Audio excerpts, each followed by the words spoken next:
नमस्कार, कंज्यूमर अड्डा में आपका स्वागत है। मैं हूं मनोज श्रीवास्तव और आज हम बात कर रहे हैं डायबिटीज़ की। और ख़ासकर हमारा फोकस आज रहेगा उन लोगों पर जिन्हें या तो पता ही नहीं है कि उन्हें डायबिटीज़ है, या फिर उन्हें पता भी है कि वो डायबिटीज़ के दरवाजे पे खड़े हैं, प्री डायबिटिक हैं या उनका शुगर लेवल हाई है, लेकिन उन्हें कोई लक्षण दिखाई नहीं देता, तो वो एक तरीके से अनजान ही रहते। इसके क्या घातक परिणाम हो सकते हैं, ये बहुत बड़ी चिंता की बात है भारत के लिए। इसलिए क्योंकि दुनिया भर में जितने डायबिटीज़ के मरीज़ हैं, जो अनुमान है लैंसेट का, उसका 1/4 अकेले भारत में है। और उसमें बड़ा हिस्सा भारत में ऐसे लोगों का है जो अपने डायबिटीज़ से अनजान है। साथ ही जिन लोगों को पता भी है, उसमें ट्रीटमेंट, जो लोग प्रॉपर ट्रीटमेंट ले रहे हैं, उनकी संख्या बहुत कम है।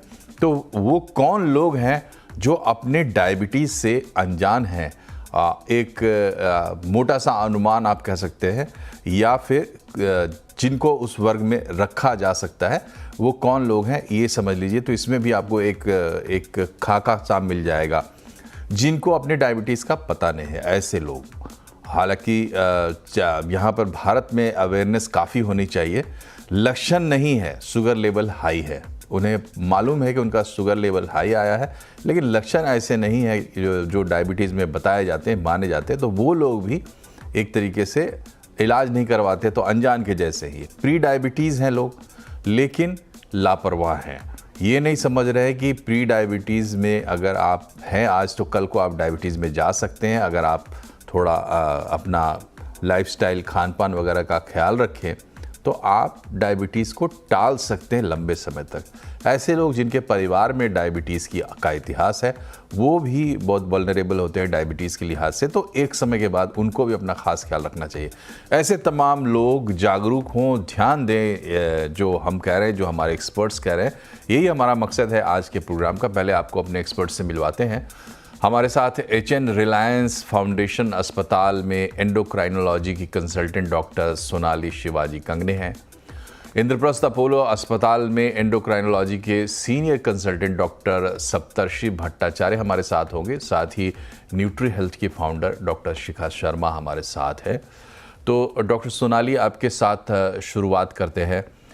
ये जो कैटेगरी हमने चुनी है, जिनको हम एड्रेस करने की कोशिश कर रहे हैं, इस कार्यक्रम को तैयार करते समय जब हमारी नज़र ऐसे आर्टिकल्स पर पड़ी, तो ऐसा लगता है ये बहुत बड़ी चिंता की बात है भारत में उन लोगों के लिए जो अपनी डायबिटीज़ से या तो अनजान है, या फिर उन्हें थोड़ा पता भी है लेकिन वो लापरवाही करते हैं। हाँ, अगर हम नंबर्स की बात करें तो भारत में फिलहाल हर 3 आदमी के पीछे एक आदमी को प्री डायबिटीज़ है।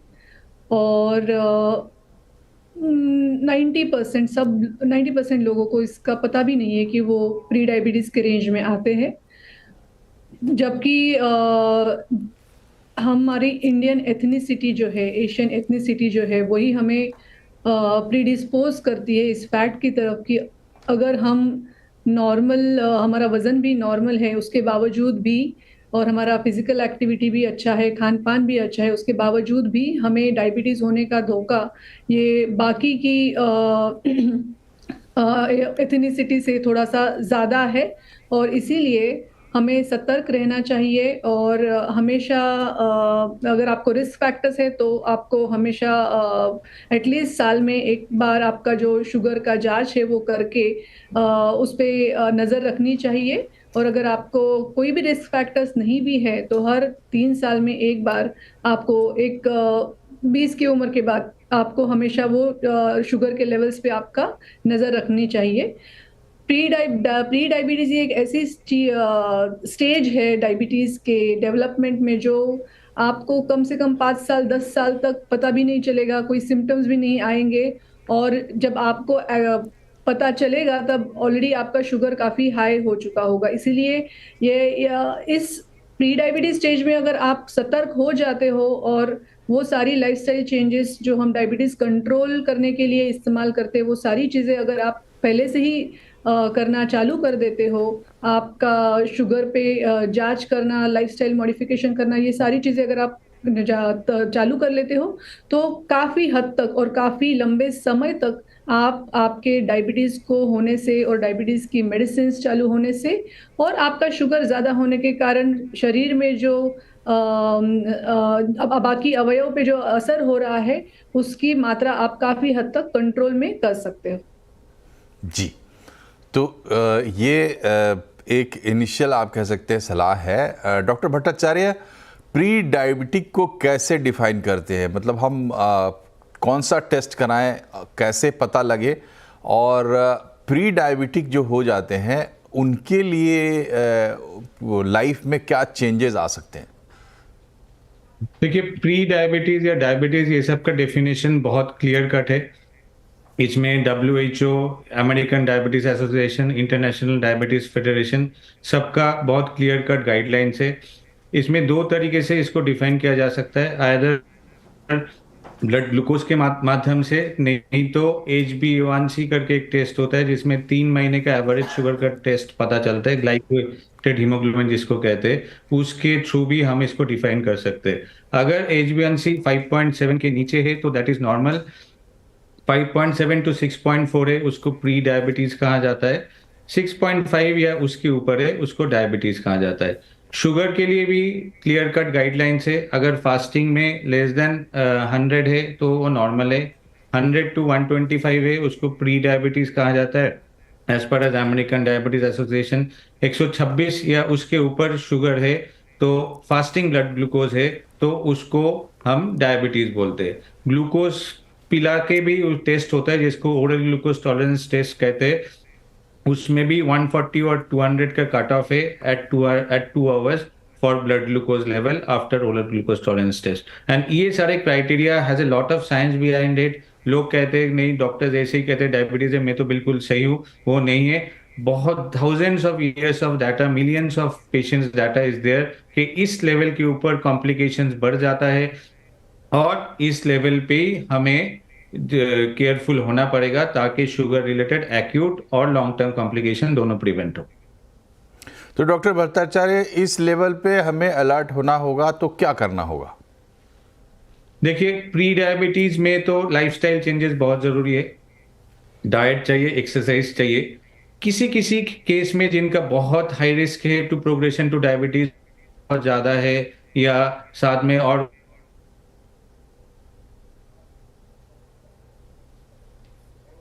जी, ऑडियो में थोड़ी सी दिक्कत हो गई है। डॉक्टर सोनाली, यही सवाल मैं आपके सामने रख रहा हूं कि अगर प्री डायबिटीज कोई अगर डिटेक्ट होता है तो क्या करना पड़ेगा उसको?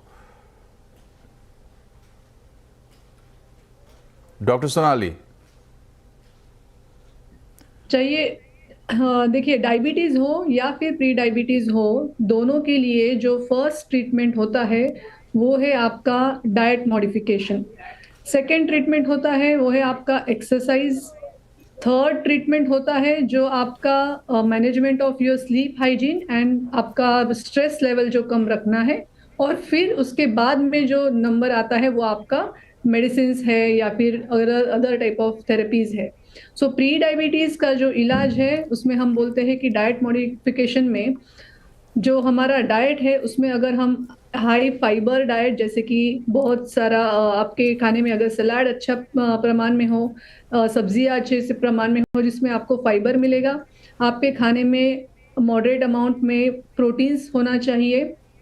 और फिर उसके बाद नंबर आता है जो है आपका कार्बोहाइड्रेट्स, जो कि आपके सारे ग्रेन से बनी हुई चीजें होती है।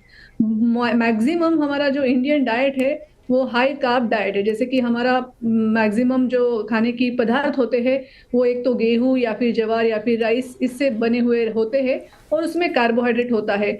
ये नहीं कि हम ये वाली चीजें नहीं खा सकते हैं, बट हमें हमारे डाइट में इसी इक्वल प्रोपोर्शन में सलाद, सब्जी और प्रोटीन्स जो हमें आपके स्प्राउट्स में से मिलता है, दाल में से मिलता है, या फिर आप नॉनवेज खाते हो तो एग, फिश, चिकन, इन सारी चीजों में से मिलता है। इन सब की मात्रा अपने खान पान में बराबर प्रमाण में होनी चाहिए। उसी तरीके से एक्सरसाइज, अभी हमने देखा है कि जैसे ही हम डेवलपिंग कंट्री में है और जैसे ही सारी चीजें बैठे बैठे हो रही है तो हमारा इनडायरेक्टली हम फिजिकली इनएक्टिव होते जा रहे हैं और जिस वजह से भी इनडायरेक्टली जो फैट कंटेंट है हमारे बॉडी में वो बढ़ते जा रहा है और वही इंसुलिन रेजिस्टेंस को पैदा करता है, जिसके कारण ये प्री डायबिटीज स्टेज आती है। और इसीलिए हमें कॉन्शियस एफर्ट्स लेके फिजिकली एक्टिव हर रोज रेगुलर बेसिस पे फिजिकल एक्टिविटी मेंटेन करनी चाहिए। और स्ट्रेस लेवल जो आजकल हमें किसी भी चीज़ के लिए, हमारे खुद के लिए टाइम नहीं मिलता है, हम मैक्सिमम टाइम सेडेंटरी जॉब्स करते हैं और ट्रैवलिंग में बहुत सारा टाइम जाता है, जैसे मुंबई के सिटी में या फिर काफ़ी अलग शहरों में, तो हम खुद के लिए टाइम नहीं निकाल पाते हैं और इन जनरल एक स्ट्रेस लेवल बढ़ते जा रहा है। वो भी एक तरीके से रिस्पॉन्सिबल है इंसुलिन रेजिस्टेंस को बढ़ाने के लिए और ये प्री डायबिटीज स्टेज को हम एक्सपीरियंस करते हैं। और इसीलिए इन तीनों चीज़ों को हमें एक संतुलन करके हमारी प्री डायबिटीज स्टेज को रिवर्स लेके नॉर्मल स्टेज पे हम लेके आ सकते हैं। जी, तो प्री डायबिटीज स्टेज से आप रिवर्स कर सकते हैं, बाद में स्थिति और बिगड़ेगी। तो बात आगे बढ़ाएंगे, इससे पहले डॉक्टर शिखा से एक कमेंट लेते हैं। डॉक्टर शिखा, जो खान पान जो है हमारा और जितनी बड़ी समस्या हमारे लिए डायबिटीज़ है आगे बनती जा रही है, आपको कितना अलर्टनेस दिखाई देता है और क्या वो फंडामेंटल्स हैं जिनके ज़रिए हम थोड़ा मैनेजमेंट कर सकते हैं इस दिशा में? जी, तो सबसे पहले मैं कहूंगी कि हमें जो न्यूट्रिशन लेना चाहिए वो लो इन्फ्लेमेटरी डाइट लेनी चाहिए, यानी कि वो खाना जो आपके शरीर में जाके इन्फ्लेमेशन ना कॉज करे। तो लो इन्फ्लेमेटरी डाइट में जो सबसे इंपॉर्टेंट चीज होती है वो है आपके खाने में सिंथेटिक्स नहीं आने चाहिए। जैसे कि आमतौर पे जब कोई लोग बिस्किट खाते हैं तो बिस्किट में बहुत सारे केमिकल्स होते हैं जो उसको बिस्किट को प्रिजर्व करने के लिए, उसके कलर के लिए, उसके अरोमा के लिए, उसके फ्लेवर के लिए डाले जाते हैं। तो ये सिंथेटिक्स इन्फ्लेमेशन कॉज करते हैं। दूसरी चीज, जब हम केमिकल शुगर्स यूज करते हैं, आजकल मार्केट में बहुत सारे ऐसे केमिकल्स अवेलेबल हैं जो कि शुगर ऑल्टरनेटिव के रूप में बेचे जाते हैं। तो लोगों को लगता है कि अच्छा इसमें चीनी नहीं है तो ये बहुत सेफ है, तो उसकी वो खूब इस्तेमाल करते हैं, चाय में, खीर में, हर तरह के व्यंजनों में उसको डालते हैं। तो दिस इज डेंजरस बिकॉज वो आफ्टर ऑल एक केमिकल है और केमिकल आपके शरीर में इन्फ्लेमेशन कॉज करेगा। तो वी आर नॉट रिकमेंडिंग दो सिंथेटिक शुगर्स और synthetic chemical sugars at all. तीसरी चीज जो बहुत इंपॉर्टेंट है कि अगर आपकी जो डायबिटीज है और वो डायबिटीज आपकी कंट्रोल में नहीं आ रही है तो आपको दो तीन चीजें करनी है। एक तो आपको ऑर्गेनिक खाना है, बिकॉज फूड चेन में भी काफी केमिकल्स आ गए हैं, जैसे जो जितने भी केमिकल फर्टिलाइजर्स हैं और केमिकल ये जो कीटनाशक दवाइयां यूज होती हैं, ये डायबिटिक्स में भी बहुत ज्यादा नेगेटिव इम्पैक्ट करती हैं। तो आपको ऑर्गेनिक की तरफ तेजी से जाना है, स्पेशली अगर आप ऑलरेडी इम्पैक्ट हो चुके हैं। एक और चीज जो मैंने बहुत कॉमन देखी है डायबिटिक्स में, कि वो कई डायबिटिक्स पेन किलर्स बहुत खाते हैं एंड दे डोंट रियलाइज कि अगर आप डायबिटिक हैं और आप पेन किलर खा रहे हैं तो आपकी किडनी को ये बहुत जल्दी डैमेज करेगा। एंड किडनी फेलियर पेशेंट्स जो डायलिसिस की तरफ जा रहे हैं उसकी जो संख्या भी बहुत ज्यादा बढ़ रही है हमारे देश में। तो इट इज इम्पोर्टेंट कि अगर आप ऑलरेडी डायबिटिक हैं तो आपको पेन किलर विदाउट डॉक्टर की एडवाइस नहीं लेना है, अपने आप कोई पेन किलर, कोई इस तरह की कोई भी चीजें नहीं लेनी है। एक और चीज जो बहुत इंपॉर्टेंट है, जो न्यूट्रिशन में हम खास बोलते हैं, वो है use of antioxidant rich foods. अब एंटीऑक्सीडेंट रिच फूड्स कौन से हैं? जैसे कि आंवला है, इट्स वेरी पावरफुल एंटीऑक्सीडेंट, उसको रोज लेना है डाइट में, कभी कभी नहीं, एवरी डे लेना है। उत्तराखंड में एक फ्लावर उगता है जिसको बुरांश कहते हैं, it's a very powerful antioxidant. इसी तरीके से एक और पहाड़ों में एक बेरी उगती है, Himalayan berry, it's a very powerful antioxidant. यानी ये जो पावरफुल एंटीऑक्सीडेंट्स होते हैं इसको अपने डाइट में आपको शामिल करना है along with fruits and vegetables. कई डायबिटिक्स मैंने देखा है फल ही नहीं खाते, उनको लगता है कि फल में मीठा है तो हमें फल एकदम छोड़ देना है। This is not true at all, because जो फल है उसके अंदर एंटीऑक्सीडेंट्स हैं। सैलेड, कई डायबिटिक्स मैंने देखा है सैलेड खाने से कतराते हैं, उनको लगता है कि अच्छा अगर फाइबर खाना है तो चलो हम चोकर की रोटी खा ली तो वो काफी है। नो, सैलेड्स के अंदर एंजाइम्स हैं जो आपके गट बायोम को पॉजिटिवली इम्पैक्ट करेंगे आपकी, तो सैलेड्स बहुत इंपॉर्टेंट है। तो ऐसी कई चीजें जो मैंने देखा है, और of course diabetes and hypertension, that combination is very deadly. तो जी उस पे हम आएंगे। डायबिटीज के अगर आप अनएड्रेस छोड़ते हैं तो कॉम्प्लिकेशंस क्या हो सकते हैं? डॉक्टर भट्टाचार्य, देखिए जो लोग जिनको डायबिटीज़ हो जाता है, प्रॉपर दवा शुरू हो जाती है, उनकी तो बात अलग है। लेकिन आज हम उनकी बात कर रहे हैं जो कि निश्चिंत बैठे हुए हैं, तो वो कम उम्र के लोग होते हैं। ये बताइए कि अगर अनएड्रेस्ड रहता है, आप प्री डायबिटिक हैं और तब, तो क्या उसके कॉम्प्लिकेशंस हो सकते हैं और कितने समय में वो सामने आ जाएंगे? देखिए, प्री डायबिटीज अभी तक शायद 10 साल पहले हम सोच रहे थे कि इसमें बहुत ज्यादा कोई कॉम्प्लिकेशंस नहीं होगा, बट आज के दिन में रिसेंट रिसर्च जो सजेस्ट कर रहा है कि एक्चुअली इवन किसी को अगर डायबिटीज हो भी रहा है तो तब देखा जाता है जो टाइप 2 डायबिटीज है, जब टाइप 2 डायबिटीज पहली बार पता चल रहा है, ऑलरेडी बॉडी में मेटाबॉलिक चेंजेस चल रहा है for last 10 to 15 years, and जो पैनक्रियास के इंसुलिन सिक्रीशन है वो ऑलरेडी 70-80% जब insulin source from the pancreas, insulin secretion from the pancreas has gone down, तभी डायबिटीज सामने आता है। तो ये जो 10-15 ईयर्स जो है प्री डायबिटीज चल रहा होगा। प्री डायबिटीज का जो कॉम्प्लिकेशन है, फर्स्ट ऑफ ऑल तो there is progression to diabetes.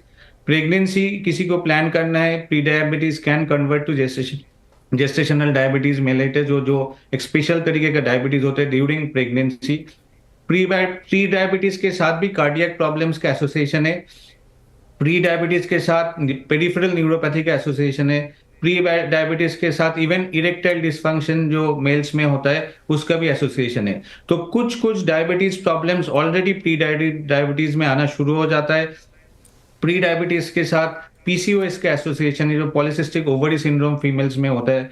Pre diabetes के साथ फैटी लीवर, एनएफएलडी या आजकल जिसको एमएसएलडी कहते हैं, जो metabolic dysfunction associated steatotic liver disease, ये सारे लिंक्ड है। सो प्री डायबिटीज को हम उतना कैजुअली ले नहीं सकते। It's the harbinger of several disease, and इस टाइम में if you are careful, if you can change your lifestyle, change your dietary pattern, change your start doing physical activity, तो बहुत हद तक बाकी सारे कॉम्प्लिकेशन सिर्फ लाइफस्टाइल चेंजेस से इसको प्रिवेंट कर सकते हैं। जी, तो एक काम आपको करना है, दो में से एक टेस्ट, या तो आप फास्टिंग शुगर करवा लीजिए, 100 से ऊपर है तो आप प्री डायबिटिक हैं, और एक दूसरा जो टेस्ट है HbA1c, ये आप करवा लें, और इसमें जो डॉक्टर साहब ने रेंज बताया 5.7 से ऊपर, 6.4 से नीचे है तो आप प्री डायबिटिक है। इस स्टेज में अगर आप जाग जाते हैं तो आप उसको रिवर्स कर सकते हैं, आप नॉर्मल एज में आ सकते हैं, और बराबर आपको मॉनिटरिंग करते रहना पड़ेगा, नहीं तो कॉम्प्लिकेशंस यहीं से शुरू हो जाते हैं, ये ध्यान रखिए। एक छोटा सा ब्रेक लेते हैं, और ब्रेक के बाद जब वापस आएंगे तो कितने बड़े कॉम्प्लिकेशंस हो सकते हैं, भयानक परिणाम हो सकते हैं, ये भी हम समझने की कोशिश करेंगे एक छोटे से ब्रेक के बाद।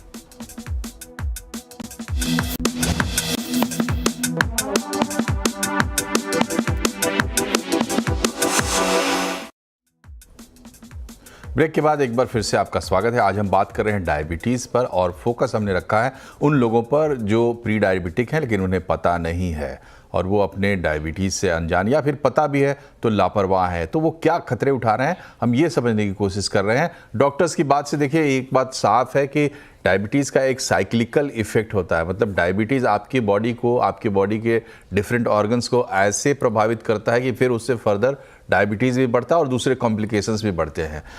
डॉक्टर सोनाली, एक नया टर्म हमारे सामने आया CKM का, और ये अमेरिकन हार्ट एसोसिएशन का दिया हुआ टर्म है, कार्डियोवास्कुलर किडनी मेटाबॉलिक सिंड्रोम। ये कहते हैं कि 4 चीज़ें हैं, ओबेसिटी है, और उसके साथ साथ टाइप 2 डायबिटीज़ है, और किडनी का प्रॉब्लम है, तो और कार्डियोवास्कुलर डिजीज़ है। इनमें कोई दो हो तो आपको ये सिंड्रोम है, ऐसा जो हमने पढ़ा उसमें ये बात समझ में आई। तो जिस चीज़ की हम बात कर रहे हैं कि कॉम्प्लिकेशंस, तो डायबिटीज़ किस तरीके के कॉम्प्लिकेशंस तैयार करता है, खास करके ये जो CKM टर्म है, कार्डियोवास्कुलर किडनी और मेटाबॉलिक, तो इसके संदर्भ में अगर आम आदमी को समझाना चाहें कि भाई क्या डैमेज हो जाएगा तो कैसे समझाएं? देखिए, कैसा होता है, कोई भी ये जो लाइफस्टाइल डिसीज़ है, स्पेशली टाइप 2 डायबिटीज़ है, जिसका बेसिक रीज़न हम बताते हैं कि इंसुलिन रेजिस्टेंस होता है। सो इंसुलिन रेजिस्टेंस में आपका शरीर जो है, आपकी पैंक्रियास जो है, वो इंसुलिन ज़्यादा प्रमाण में बनाने के बावजूद, क्योंकि आपके बॉडी के जो सेल्स है वो इंसुलिन की बात नहीं सुन रहे हैं या फिर उसको रेजिस्ट कर रहे हैं। इसीलिए इंसुलिन का जो काम है कि आपका ब्लड का शुगर नॉर्मल रखना और ये जो ग्लूकोज आपका बन रहा है उसको हर एक सेल को एनर्जी प्रोडक्शन के लिए उसका इस्तेमाल करना, ये काम नहीं हो पाता है, जिसके कारण ये जो ग्लूकोज है वो ब्लड में ज़्यादा प्रमाण में रहता है। ये जो एक्सेस ग्लूकोज ब्लड में रहता है वो अलग अलग तरीके के केमिकल्स में कन्वर्ट होता है, जिसको हम एडवांस ग्लाइकेशन एंड प्रोडक्ट्स ऐसे बोलते हैं। और ये जो डिफरेंट प्रोडक्ट्स है जो नॉर्मली अपने शरीर में नहीं होते हैं, वो बहुत सालों तक अपने ब्लड में उनका प्रमाण ज़्यादा होने के कारण वो अलग अलग जो हमारे ऑर्गन्स है उनके अलग अलग कंपोनेंट्स को अफेक्ट करते हैं, और जिसके वजह से ये सारे ऑर्गन्स उसमें इन्वॉल्व हो जाते हैं। और जो शरीर में अननेसेसरी अनवांटेड ये जो केमिकल्स है वो ज़्यादा मात्रा में होने के कारण वहाँ पे एक इन्फ्लेमेशन जैसी इन्फ्लेमेशन पैदा होता है, और जैसे कि बॉडी उस पे रिएक्ट कर लेती है, और इस कारण जो ये ऑर्गन्स है जैसे किडनी है, हार्ट है, वो सारे ऑर्गन्स जो है उनका जो फंक्शनिंग है उसमें गड़बड़ी हो जाती है। और लॉन्ग टर्म ये मात्रा से ज़्यादा होने के कारण हमें पता भी नहीं चलता है, और सब क्लिनिकल लेवल पे सारे ऑर्गन्स थोड़े थोड़े थोड़े थोड़े करके अफेक्ट हो जाते हैं। और अभी रिसर्च में ये पाया गया है, पहले हमें लगता था कि ये सारे अलग अलग प्रकार के डिसीजेस है, क्योंकि सब लोगों में ये सारी चीजें एक साथ नहीं सामने आती है, जैसे हम रिपोर्ट्स करते हैं एक साथ नहीं पता चलता है। बट अभी अगर हम इसको रेट्रोस्पेक्टिवली स्टडी करते हैं तो समझ में आता है कि ये जो आपका इंसुलिन रेजिस्टेंस है, बॉडी में जो इन्फ्लेमेशन ऑनगोइंग है, ये सारी चीजों का जड़ तो यही बात है। और इसीलिए अभी ये न्यू टर्मिनोलॉजी हम यूज करते हैं, क्योंकि इन सारी चीजों का एक ही कनेक्शन है। जी डॉक्टर भट्टाचार्य, प्रॉब्लम्स हमने देख लिए क्या है इंडिया में और किस तरीके से कितना बड़ा है, लेकिन एज ए प्रैक्टिशनर अगर आपसे कहा जाए कि फंडामेंटल इशू क्या है जहाँ पे हमें ध्यान देना चाहिए, एड्रेस करना चाहिए, जिससे कि थोड़ी राहत मिल सकती है, तो आपके सजेशंस क्या होंगे? देखिए, फर्स्ट ऑफ ऑल तो awareness and lack of knowledge. Everybody is very comfortable at their own position, in their own space. तो किसी को कुछ भी बोला जाए तो सबको लगता है कि नहीं, डॉक्टर अननेसेसरी ये बात कर रहे हैं। आई एम कंफर्टेबल, मेरे को कोई प्रॉब्लम नहीं है, तो मेरे को क्यों ये चीज करना है, मेरे को क्यों साल में एक बार टेस्ट करना है, मेरे को डाइट क्यों चेंज करना है, मेरे को एक्सरसाइज क्यों करना है। So Indians as a whole they are predispose to cardiac problem, diabetes, obesity. हमारा ओबिसिटी भी थोड़ा अलग तरीके का ओबिसिटी है। हमारा ओबिसिटी जो है वेट में या बीएमआई में वो नहीं दिखा जाता है, but if you look into the abdominal fat और visceral fat, that is more. तो Indians, Asians, we are more predisposed even at a low BMI to multiple problems. हमें समझना पड़ेगा, we are a high risk population, there will be multiple factors, partly genetics, partly environmental factors, partly pollution, partly the diet we take. So we should be taking things seriously, recognizing the problem, and also start doing regular changes. If a lifestyle change has advice, accept करना तो पहला कदम है। अगर आप acknowledge ही नहीं करेंगे तो फिर उसमें आगे आप कैसे बढ़ेंगे? डॉक्टर शिखा, आपका क्या सलाह है बेसिक खान पान के संदर्भ में जनरली, ताकि हम डायबिटीज से कम सेफ रहें? जी, सबसे पहले मैं कहूंगी कि डायबिटिक्स को कोशिश करनी चाहिए कि वो अपनी डाइट में जितने भी केमिकल्स हैं उसको हटाएं। फाइबर के रूप में 3 तरह के फाइबर्स अपने इंक्लूड करें। एक तो सैलड के थ्रू जो आता है, बिकॉज उसमें एंजाइम्स बहुत होते हैं जो आपकी गट बायोम को रिक्वायरमेंट है। दूसरा है जो कि इनसॉल्युबल फाइबर होता है, जैसे चोकर है, तो मोटा अनाज है, बहुत रिफाइंड मैदा, सूजी और ये सारी चीजें ना खाएं। और जैसे डायबिटीज के साथ हार्ट प्रॉब्लम भी होती है, तो ओट्स के अंदर सॉल्युबल फाइबर होता है, तो उस तरह की चीजें खाएं। जैसे एप्पल है, सेब है, उसको छिलके के साथ खाएं, उसके अंदर पेक्टिन होता है जो आपके ब्लड को क्लीन करता है। दूसरी चीज जो बहुत इंपॉर्टेंट है डायबिटिक्स के लिए खासकर, वो है कि कई ऐसे फूड्स होते हैं जो डायबिटिक फ्रेंडली है, जैसे काला चना है वो डायबिटिक फ्रेंडली है। इसी से जैसे अगर आप देखिए बार्ले यानी जौ है वो डायबिटिक फ्रेंडली है, ठीक है, वो डायबिटिक फ्रेंडली है, किनुआ डायबिटिक फ्रेंडली है। क्योंकि चलिए, समय चूंकि समाप्त हो रहा है, इसलिए डॉक्टर शिखा आपको रोक रहा हूं, लेकिन देखिए यहाँ से सबक यही है कि पहले तो आप स्वीकार करिए कि देश में जो प्रॉब्लम है डायबिटीज़ की वो आपके लिए भी है, हम सबके लिए है। तो उसके प्रति जागरूक रहना पड़ेगा, और जागरूकता की पहला कदम ये है कि आप जांच कराएं, पता करें, और जैसे ही आपको पता लगे तो आप उसको रिवर्स मोड में ले जाने के लिए एक्शन में आ जाए। आप तीनों डॉक्टर्स का बहुत बहुत शुक्रिया हमसे जुड़ने के लिए। प्रोग्राम में फ़िलहाल इतना ही। नमस्कार।